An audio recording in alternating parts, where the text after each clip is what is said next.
We've all encountered powerful copilots like Bing Chat, Office 365, and GitHub. Built on Azure, these are some of the world's most complex workloads. Today I'll demonstrate how you can build your own retail copilot safely using Azure AI Studio.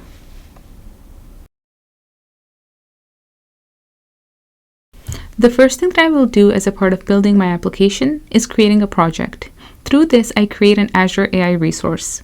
The Azure AI resource helps me connect to, create, and later, as you'll see, manage all the AI-related assets that go into my project. These include resources like Azure Machine Learning, Azure OpenAI, Azure Speech, and Azure Search. This minimizes setup challenges, enabling users to start building quickly and seamlessly. I've created a project. In the Settings tab, you see all of the different connections within that project, the project members that have access to it, how resources are configured, including Azure OpenAI. And within the Deployments tab, we have all of the different models that are deployed within your Azure OpenAI resource. They're ready for me to use. If I need to add additional deployments, I can create those here and use them within my project. I'm going to go to the project playground now. This is a great place to get started. As you can see, I'm using a GPT-3.5 Turbo model.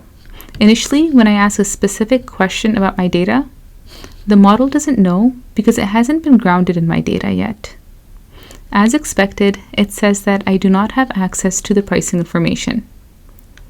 So let's go ahead and fix this now.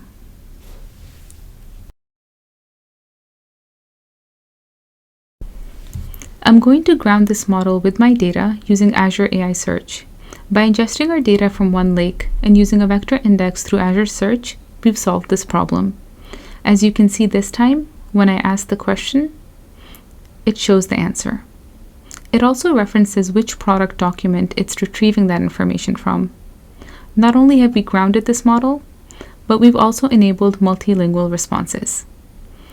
OneLake is supported in the runtime, and therefore it's fully compatible across AI Studio. We can use it in the playground, as you see here, as a source for fine-tuning, and even within my orchestration flow, as you'll see later. Now that I understand how the model works, let's take a look at some of the other tools that we have within the playground. As we can see here, my system message or prompt is basic. The quality and relevance of the response generated by the LLM is heavily dependent on the quality of the prompt. So prompts play a critical role in customizing LLMs to ensure that the responses of the model meet the requirements of a custom use case. I can use the prompt catalog to select from prompts across different industries.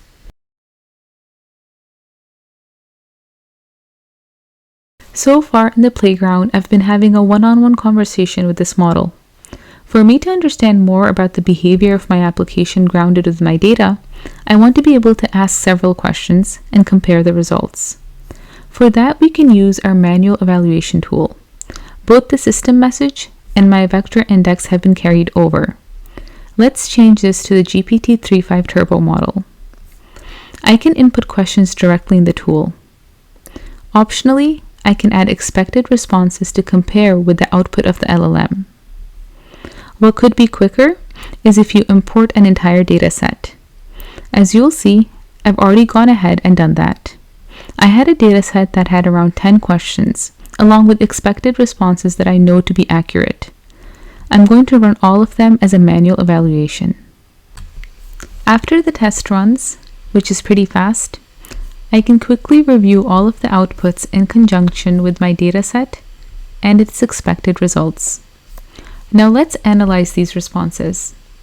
Many of them appear to be highly accurate. For those that meet the mark, I can express my preference. But if a response falls short, I have the option to flag it for further attention. The effort invested in this process doesn't go to waste. I can easily export these results for sharing purposes. Additionally, I can preserve this data set, utilizing it later in my project for a more comprehensive evaluation, as we will see later. Now that you have an idea of how the playground works, I want to go back and talk a little bit more about Azure AI Search. This is what we use to ground our model with, if you recall. Under the covers, the playground runs a sophisticated ingestion pipeline. This pipeline cracks open the documents, it runs a chunking strategy.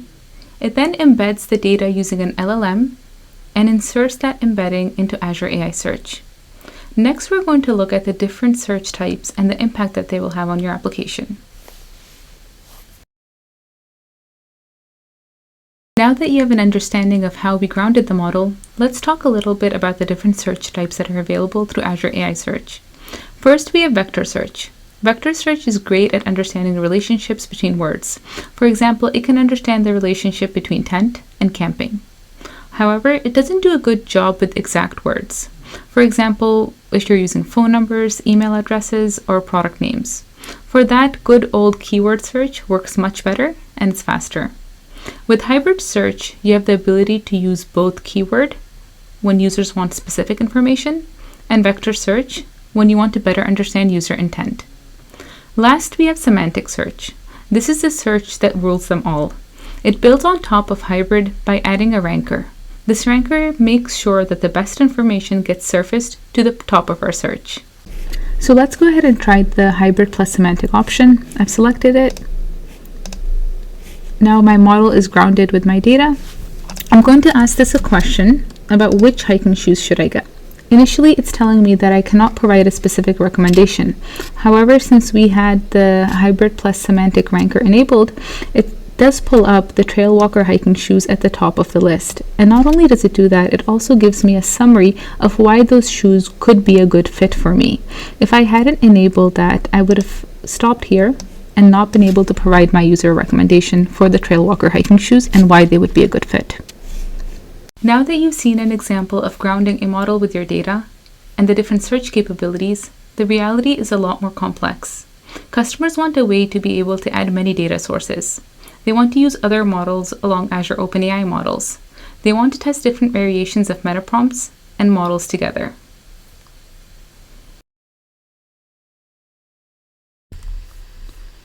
AI Studio offers you direct access to the orchestration engine that fuels this UI with prompt flow. The data sources and APIs created by the wizard are represented as nodes within a flow. The flow easily translates to code that developers can seamlessly integrate with. If I ask the same question, I will get the same answer. If I prefer to develop in a code-based environment, I can easily transition since the nodes of the flow are backed by files stored in my project storage. The integration with VS Code lets me run the same flow in a pre-configured development environment using the AI CLI. In VS Code, I can see folders for my code and data, and a shared folder that has the prompt flow I was working on in the studio. I can continue my flow development, and since I'm editing the same files, the changes I make in VS Code will be reflected in the Studio UI. Developers face challenges with LLMs due to their non-deterministic nature. Minor changes in meta prompts can yield very different results. To tackle this, developers require evaluation tools. I'll be testing two meta prompts. One is simple, and the other one has instructions to promote safer behavior. I'm going to use the same dataset that we created earlier. It includes a set of questions and answers that I want to evaluate my flow against.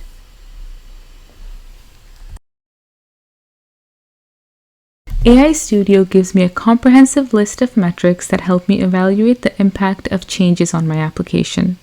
The platform provides a diverse set of pre-built traditional machine learning and AI-assisted metrics for measuring answer quality and safety.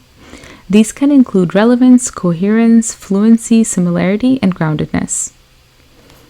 With a few clicks, I've generated metrics to evaluate each variant of the meta prompt.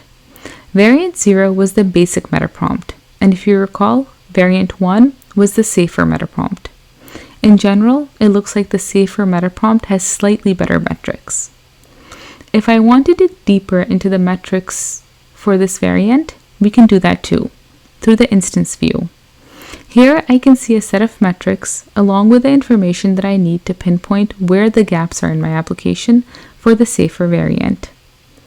If I need more control over how these metrics are calculated, the evaluation process, powered by LLMs, operates as a prompt flow. This not only gives me transparency, but also control over defining my own metrics.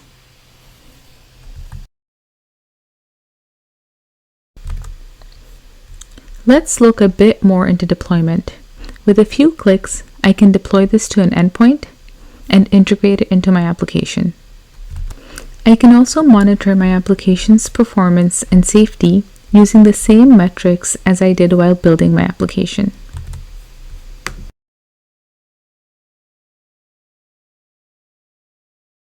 Through Azure AI Content Safety, I can apply content filters to my deployed application. This enables me to create custom thresholds to filter out harmful content from both the user input as well as the output of my application. This gives me peace of mind when my application is deployed to my customers.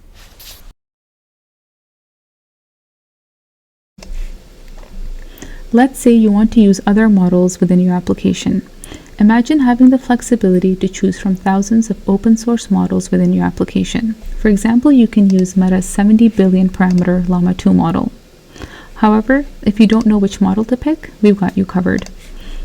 With our benchmarking tool, you can choose your task, the set of models that you want to compare, and you'll be able to benchmark different models against a standard data set. In the future, you'll also be able to replace that data set with your own data set and benchmark those models. Now that you know how to choose a model, let's talk about customizing that model for your scenario. With AI Studio, we're introducing Model as a Service. You can easily fine-tune and deploy Llama and Azure OpenAI models with your training data and an API call, while we manage the quota for you. Tailor-made AI solutions have never been this accessible. Having seen a complete text in, text out scenario, let's take a look at what the future of generative AI unfolds, which is multimodality. Multimodality enables me to craft dynamic applications incorporating images, text, speech, and even videos. We're going to look at several scenarios. In the first one, I can generate descriptions for my products. I can then build on top of that by also generating images and various outdoor conditions for my hiking shoes. This is where it gets really exciting. Now let's go hiking. Thanks to the cutting-edge GPT-4 Turbo with Vision, we've taken personalization to new heights. Seamlessly integrating video content, this technology empowers my application to analyze and create personalized product suggestions and create outdoor itineraries. Witness the magic as the enhanced GPT-4 Turbo with Vision model precisely pinpoints the ideal hiking trail at Yellowstone National Park. It then creates an itinerary along with a packing list for your journey. And that's not all. With the power of Azure AI Speech, I can enable speech-to-text functionality in the playground, enhancing your experience further. There's more to see here. With integration of custom neural voice into AI Studio, you can create a custom voice solution that can adapt across languages and speaking styles. Our AI Studio tour has ended, but your journey is just starting. We're thrilled to equip you with the tools to safely build generative AI applications using Azure AI Studio.